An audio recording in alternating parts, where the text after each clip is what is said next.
This is episode 227 of the Super League pod, where you'll find out what a sunny day on the Beers does to Mark's dreams, who's joined Hull's Magic Circle, and which row of seats to avoid at the Halliwell Jones Stadium.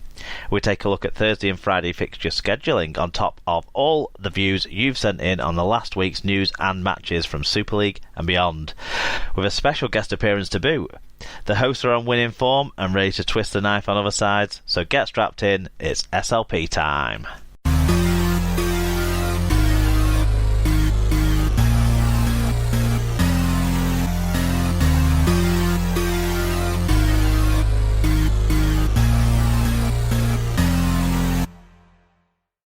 So, it's episode 227 of the Super League pod. This is your regular host, Mark, and I'm joined this week by Sarah. You might hear some giddiness from the both of us because our teams are both on winning runs at the moment. Yay! Which we've not really had this combined winning run situation, Sarah. Normally one of us has been cursed at that particular time. I know, or both of us. So it's great to speak to you again. Last time you were on with Tim, so it feels like ages since I spoke to you, even though it's probably not that long. I know. I was just thinking you introducing yourself as the regular co-host. It's getting less and less. Well, you know, I think you guys are doing such a good job when I'm not here that I can start easing off a bit, taking my foot off the gas and letting you guys take over a bit more. Oh. Before we do some little catch-ups and stuff, do you want to tell us who is sponsoring this episode of SLP? Yes, this episode is sponsored by Little Warden. If you have a website, then visit littlewarden.com and see what they can do to help.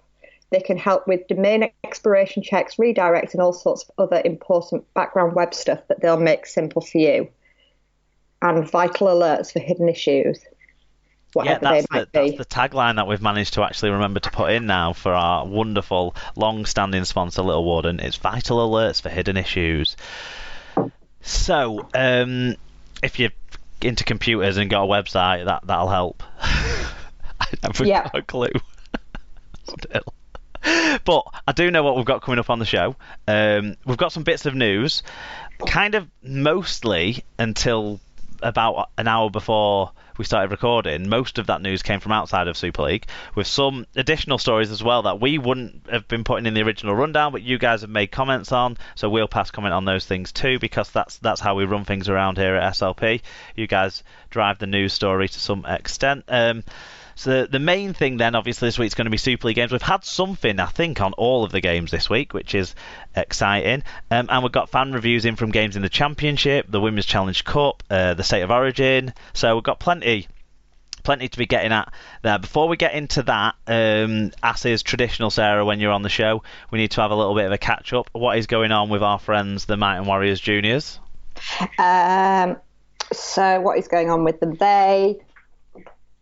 They've got a little bit of a problem at the moment. They play really well. They concede a try and their heads just drop.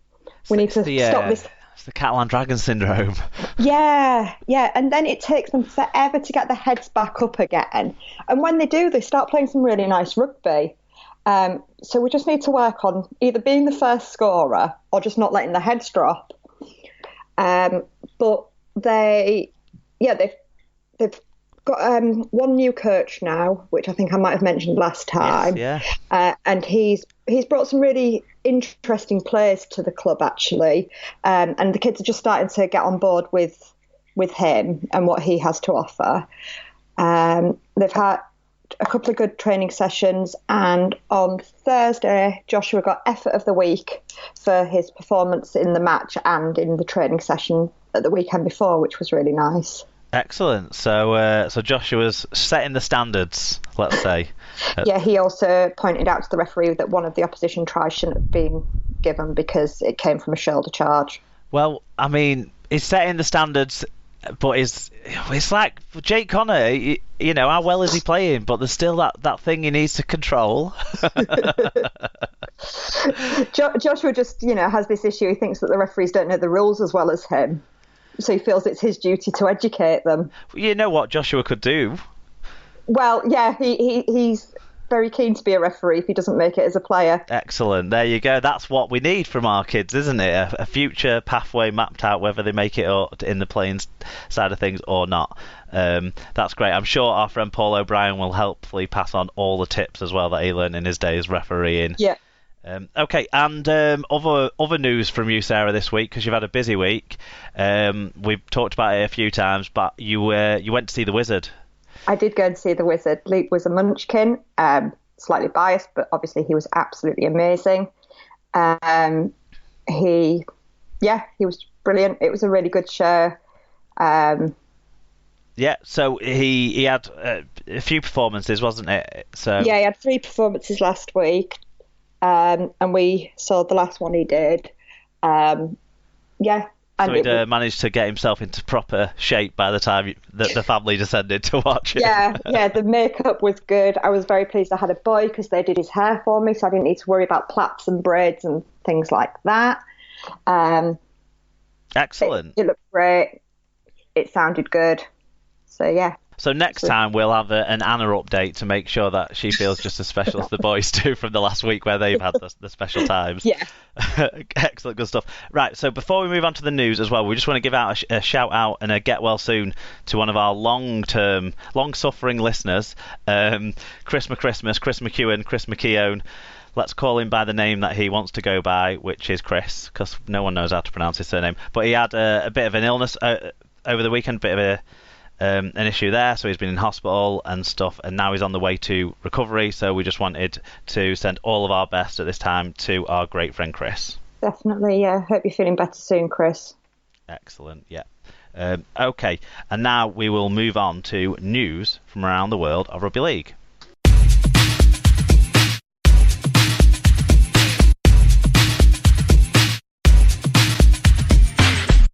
Okay, so in news this week, Rugby Union side Wasps have signed Martin Gleeson from Salford as assistant attack coach.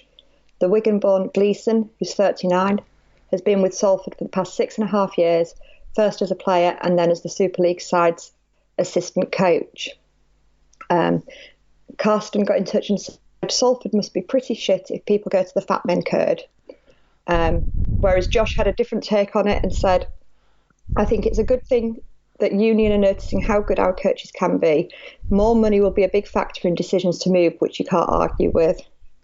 Yeah, more money, arguably as well, more opportunities, because if they've got bigger budgets to spend, they'll have more coaching positions to fill. So he's gone from being like the number 2 to being one of a group of number 3s, I think.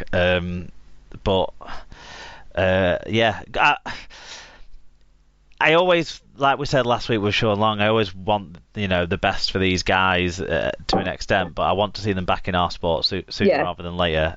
Obviously, he's had a checkered past, Martin Gleeson, but his coaching calibre, I think he's played a really big part under Ian Watson at Salford. Him and Watson are very, very good at getting the message onto the pitch during games, as well as what they obviously work on through the week, and the players really respond well to them. So I hope that we can get him back in Rugby League at some point.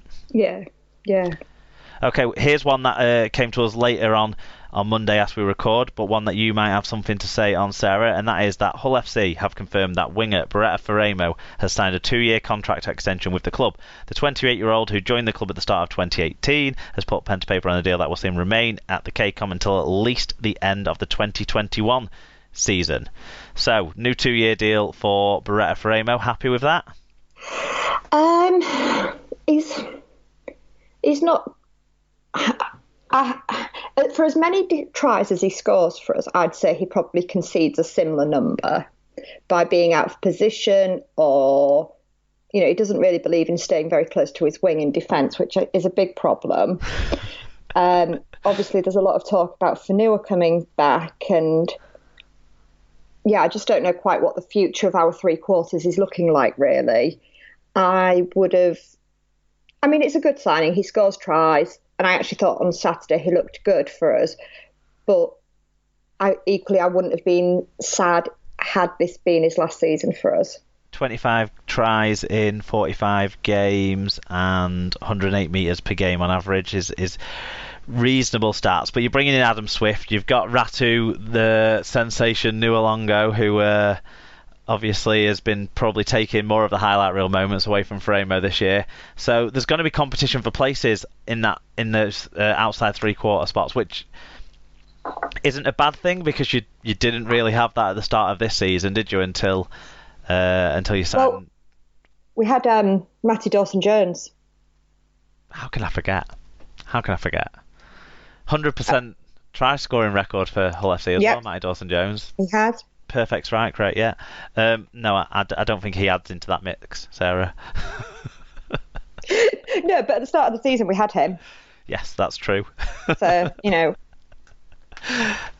Framo strikes me as the kind of player who probably isn't on huge bucks, so probably fits in to that squad quite well in the position in terms of for salary cap management and that sort of stuff. He's a very good player for what I don't imagine to be a super expensive player. Yeah, I mean, the interesting thing is he's actually the player that Radford wanted to sign back when we signed Fanua, and he didn't come, so we got Fanua as second choice. Well, if you get Fanua back, like has been rumoured, then you'll have lots of. Would he play centre though when he came back? That's one to talk about when we know. Yeah, I mean, I think Griff would go to the second row and Fanua in the centre. Well, at least there's going to be some competition for places, which is only a good thing for Super League and for Hull FC. Okay, what's Championship next? Really, there's a few bits on there. What's the first one we've had on? Leeds Centurions have confirmed that Corey Patterson has come out of retirement to rejoin the club with immediate effect. Patterson, who had announced his retirement after playing for Toronto Wolfpack in 2018, last played for Lee in the £1 million game in 2017, when the club lost its Super League status after the defeat by Catalans. And Tom Andrews got in touch to say headline should read, retired homesick turncoat fancies extra payday. Still not forgiving him from the time that he left Hull KR to go home to play for London. Carsten said, Jesus Christ, it's not big men's season, I think it's old men's season. I've listened to an interview with him and he said he was glad that he retired, but it's good to see the cowboy number 227 back on the field. Look, they're just putting the band back together at Leeds Centurions. They're basically getting the team back together that either got them promoted to the Super League or got them relegated from the Super League. I'm not quite sure if they've decided on which one of those two teams they want to have yet. Maybe it's like a mishmash of the two. Yeah, exactly. Probably when he retired, he maybe retired a season or so. He definitely can contribute at the Championship level, I think. But I thought he retired through concussions and stuff like that and worries about that sort of stuff. Maybe I'm wrong. Yeah. I'm not 100% certain. No, but he'll offer something to Lee this season. And Lee are getting themselves in a position. We'll talk about the Championship later on. And I suppose we might mention the AB Sundex 1985 Cup as well. I can't remember if I bothered to put it in the rundown, but we'll mention it later on. And Lee are looking good in those competitions at this stage, so he'll add to that. Okay. York have strengthened their backline options by signing 19-year-old outside back Cameron Scott on loan from Hull FC. The deal is initially for 1 month. I like Cameron Scott. I think he's a talented kid. Do you think that this is what he needs, some game time in the Championship? Yeah, I think it's good. Anything to give him some game time is a really good thing because I think he's fallen slightly down the pecking order behind Buchanan now. So, bit of game time is good for him. Excellent.